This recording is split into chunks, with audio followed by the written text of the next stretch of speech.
अधिक ग्लोबिन. हिम म्हणजे प्रोटीन आणि ग्लोबिन हिम म्हणजे तुमचं आयर्न आणि ग्लोबिन म्हणजे प्रोटीन.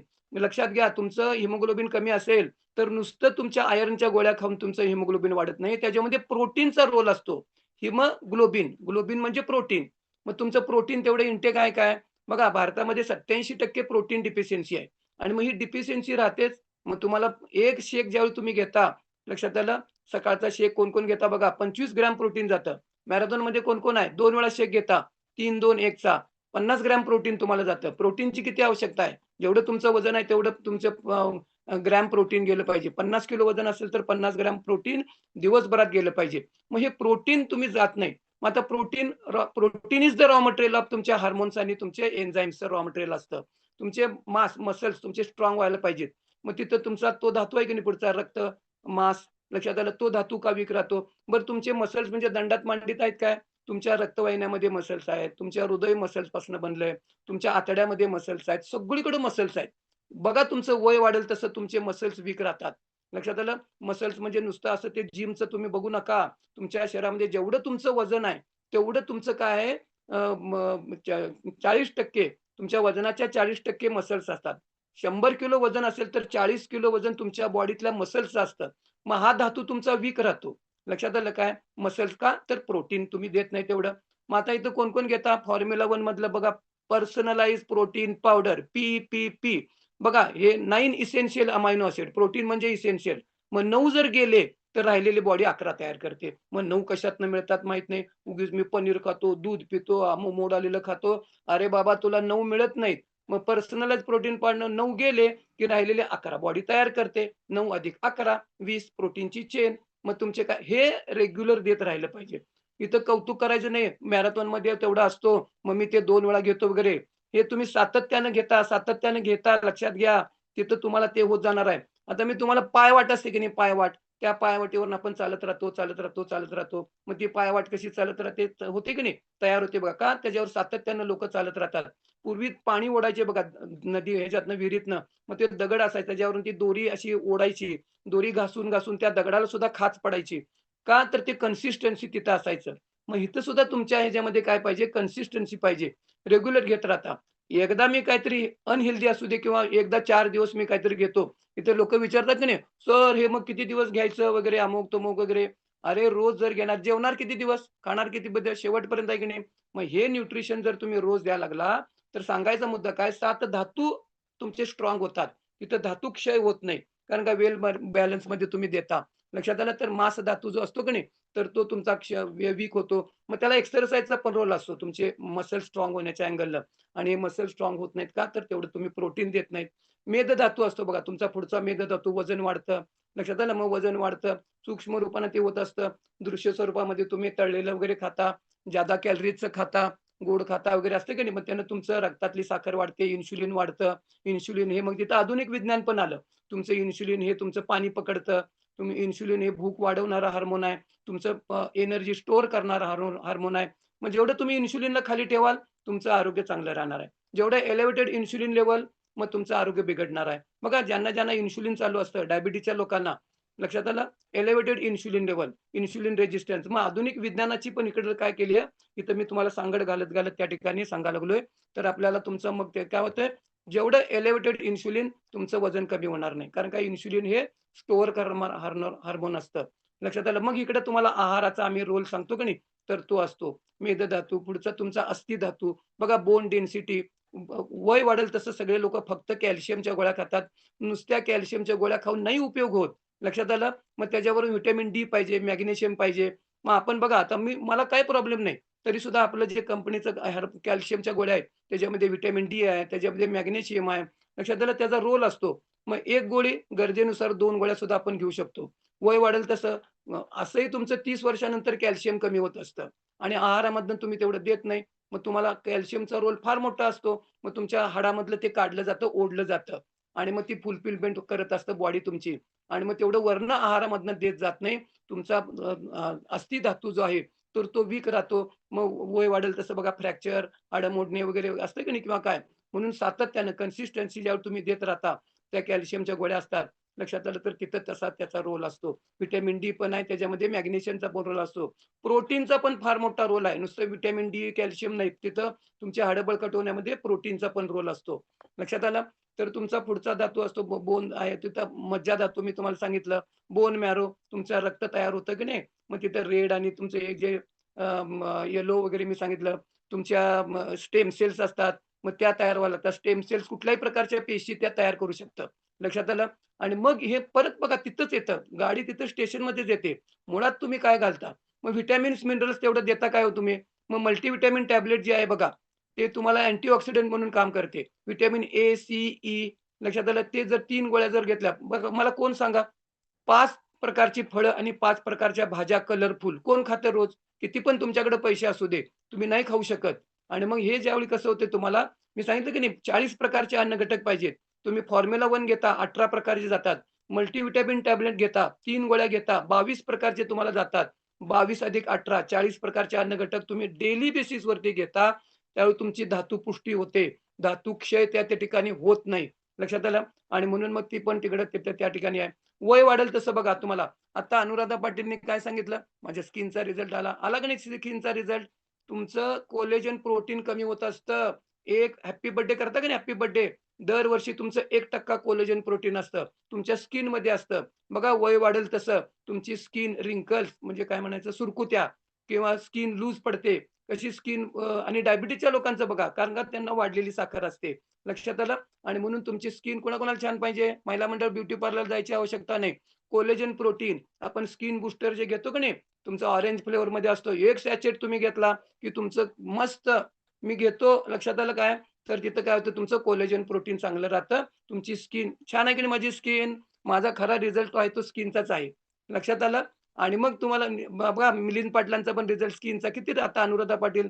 तर हे कोलेजन प्रोटीन असतं. प्रोटीनचा तो एक प्रकार असतो. संपूर्ण स्किनमध्ये पण ते असतं. बघा वय वाढेल तुमचा धातू क्षय कसा होतो?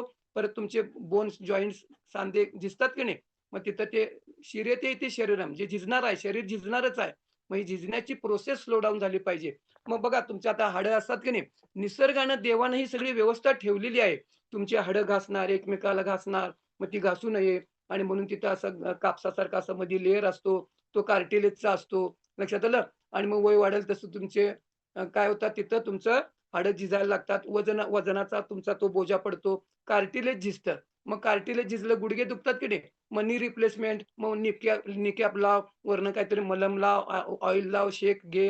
शेक म्हणजे आपण गरम पाण्याचा शेक वगैरे घेतो बघा किंवा ते ह्याचा काहीतरी शेकतो किंवा ऑइंटमेंट, पेन किलर खातो. वरनं लावून काय उपयोग? तात्पुरता उपयोग होणार. मग कार्टिलेज झिजायला लागले तर जॉइंट सपोर्ट टॅबलेट आहे. आता मला ना माझे सांधे झिजलेले आहेत, ना मला कुठलं वजन-बिजन काय. माझं सुद्धा वय वाढत जाणार. माझं सुद्धा धातुक्षय होणार आहे. रोज मी 2 टॅबलेट घेतो लक्षात घ्या जॉइंट सपोर्टच्या. त्याच्यामध्ये तुमचा ग्लुकोसामाइन हायड्रोक्लोराइड हे औषधाच्या रूपाने आम्ही औषध दुकानात विकतो केमिकल फॉर्मॅटमध्ये. इथं फूड फॉर्मॅटमध्ये जॉइंट सपोर्ट टॅबलेट जे आहे, तर त्याच्या रूपाने जर गेलं, तर तुमचे ते सांधे लक्षात आलं कार्टिलेज, मग तो तुमचा तो पुढे मज्जाधातू, मग तिथं तो येलो बोन मॅरो, मग तिथं ते कार्टिलेज तयार होत असतं. निसर्गानं ही सगळी व्यवस्था ठेवलेली आहे.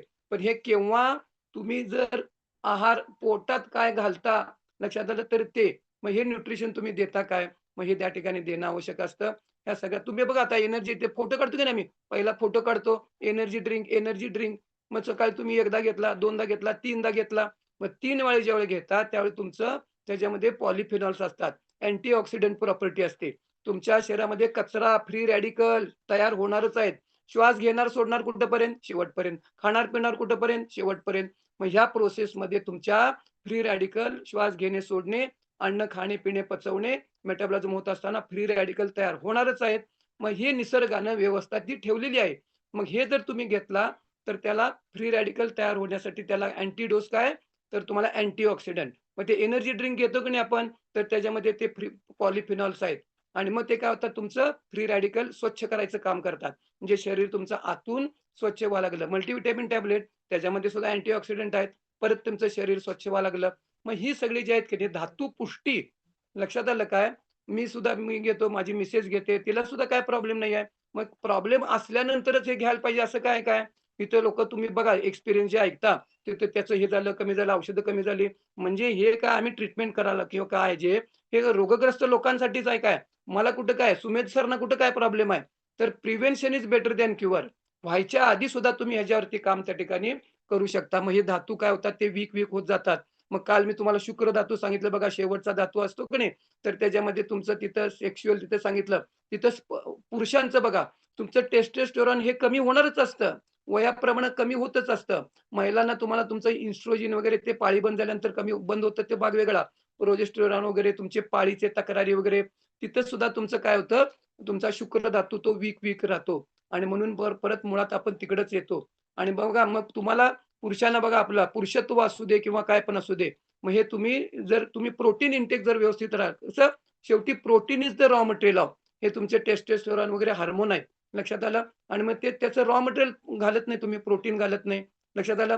फायबर इंटेक तुम्ही फायबर त्या ठिकाणी खात नाही. तंतुमय पदार्थ असतात. मग तुम्ही ॲक्टिव्हेटेड फायबर टॅबलेट आहे, कॉम्प्लेक्स पावडर आहे. मग ते तुम्हाला वेल बॅलन्समध्ये जातं. लक्षात आलं? आपण आता मी मी मी घेतो बघा energy drink lemon with probiotic. What is this probiotic? या 22 तारखेला. लक्षात आलं? आता 22 तारखेला रविवारी या. मी आता काय सांगालोय की नाही आम्ही काय घेतो, त्याचा कसा रोल असतो. मग तुमचे ते प्रोबायोटिक एक सॅचेट जर घेतला, चांगले बॅक्टेरिया वाढतात. मग त्याला फायबर लागतं. मग परत काय होतं तुमचे धातू पुष्ट होतात. लक्षात आलं काय? शेवटी तुमचे रक्तातली साखर वाढली नाही पाहिजे. मग ती काय होते, ती वाढलं तर तुमची गडबड होते.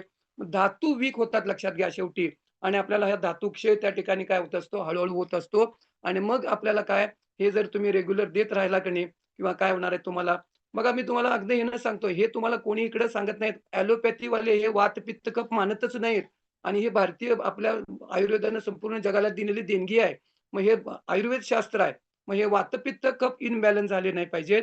सप्तधातूवरती त्याच्यावरती परिणाम होतो आणि केवळ पहिल्यापासून तेच सांगालोय, पोटात काय घालता आणि मग ते सातत्यानं तुम्ही देत राहिला. आता मी शेवटचं उदाहरण देतो आणि त्या ठिकाणी थांबतो. लक्षात घ्या. आता एक बॅरल आहे बॅरल लक्षात आलं? ते गढूळ पाण्यानं भरलेलं आहे हां, गढूळ पाणी आहे त्याच्यामध्ये. गढूळ पाणी आहे. मग ते आपल्याला काय करायचं त्या बॅरलमध्ये चांगलं पाणी ओतत राहा, सतत ओतत राहा. तर तो गढूळपणा हळू काय होतो, कमी होत जातो आणि ते पाणी स्वच्छ व्हायला लागतं. मग तसं आपलं शरीर काय आहे, एक बॅरल आहे. लक्षात आलं हे बॅरल. मग आता हा बॅरल अशुद्ध आहे.